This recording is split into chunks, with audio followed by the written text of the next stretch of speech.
Magandang araw sa inyong lahat. Kumusta po kayo? Kumusta po ang inyong Sunday? Happy Sunday po.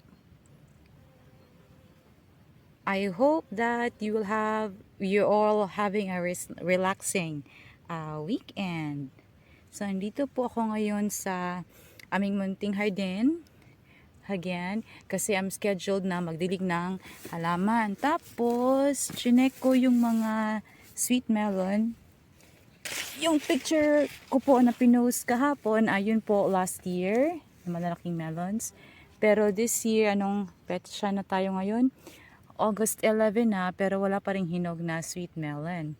So ito, kakatuwa, merong dalawang halaman dito ng sweet melon isa. Yan yung may parang stick. Palatandaan namin yan kung saan yung pinaka-root ng plant para easy lang namin malaman kung saan kami dapat magdilig. So yan, isa, dalawa. Actually, volunteer plant sila. So hindi namin sila tinanim. Ewan nga namin kung bakit biglang tumubo. So last year, yung watermelon plants namin ay dito namin banda tinanim. And then kinultivate ng asawa ko yung lupa. So we were really surprised na biglang may tumubo na dalawang halaman ng cantaloupe or sweet melon. Tibay nila. So, meron siyang tatlong bunga, isa, dalawa, tatlo.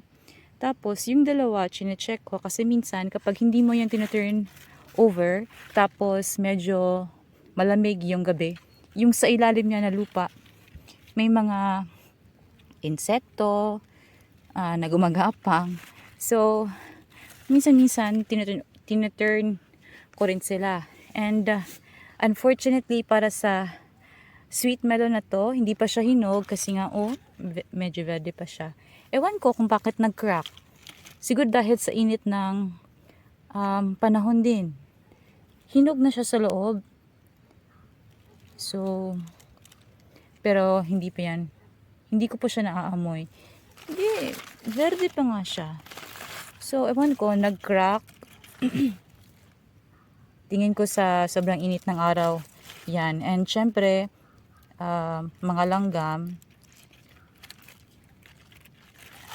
lagi silang alert kung saan merong pagkain, lalo kapag matatamis. So, sinimulan nilang kainin.